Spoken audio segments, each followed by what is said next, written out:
So before I actually take you into how a function is built from the ground up in Scratch, let me show you this student's function.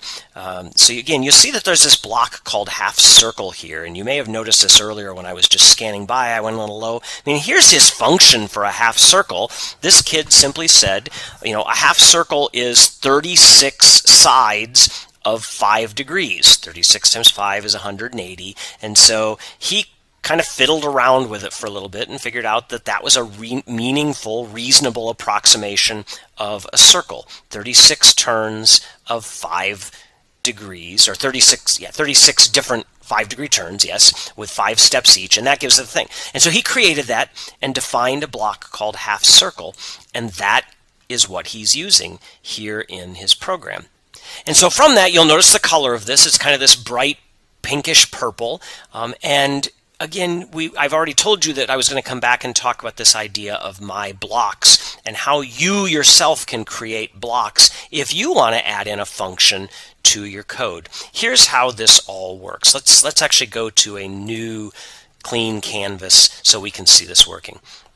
Suppose I want to make a function of some sort that's going to do the same thing over and over again. I click on My Blocks, which comes down to the bottom of the thing here, and the only thing at the moment under My Blocks is this button that says Make a Block, which is similar to when we have the buttons for Make a Variable and Make a List. I'm going to click on Make a Block, and I get this kind of crazy pop-up at first. And I'm going to try to keep this as simple as possible. You saw that what the student had done was create a block called half circle. I'm going to create a block called full circle, or just circle, right? So I'm going to type the name of the block in here as circle, and I'm going to ignore all the other options down here at the bottom and not get into that right now. I'm just going to call my block circle, and I'm going to say OK.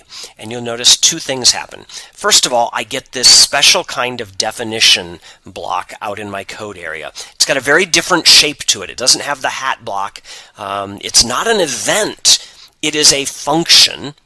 Right? It is its own command, and it's, you say, I'm going to define what happens when somebody uses the block called circle. And then it actually gives you a block called circle right here. And this has the same, look of most of the blocks, the command blocks that are out here. Set my variable to 0, pen up, pen down, right? This just says, cool, have a block called circle.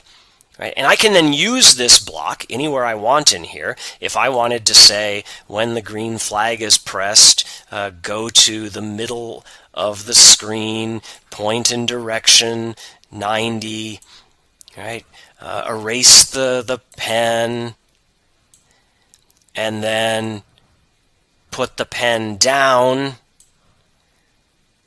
and draw a circle. Maybe I'll put a wait in there just so we have that little pause. Right? So there we go. When we want to say in my program, just go out and draw a circle. The question is, what should happen when we hit circle? I mean, I can run this right now, and you see nothing happened because, I mean, actually stuff did happen. Let me move the cat. You see when I hit the green flag, he does go to places, everybody. He does point in direction 90. He did actually do this, and it said draw a circle, but right now the definition of a circle says do nothing.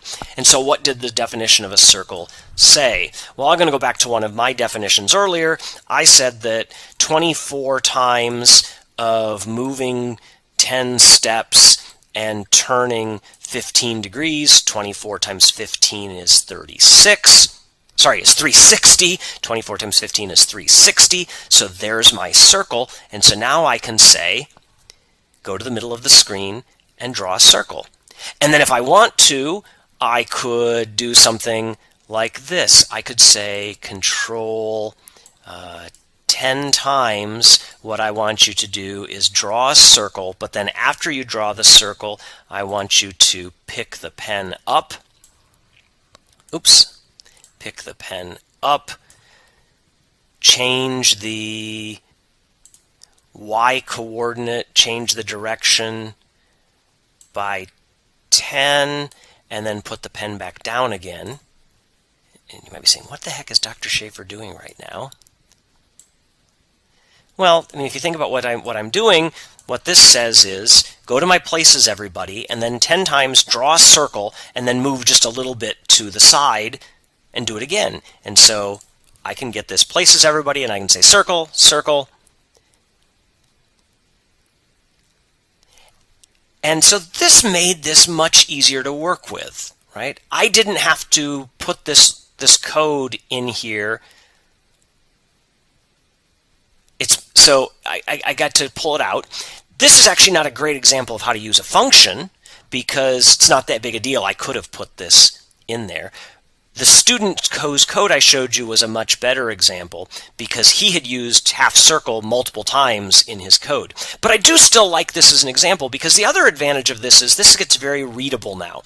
If you were looking at my code and you were looking at this block of code right here, you'd just know, hey, 10 times he's drawing a circle. If instead I did, oops, somehow I'm dragging a lot lately. If instead I'd said this, right, maybe I didn't even have this circle block in here, and you look at that code, it's going to take you much longer to figure out what this is actually doing. But if you look at that code, that's much easier to know. 10 times I'm drawing a circle, right?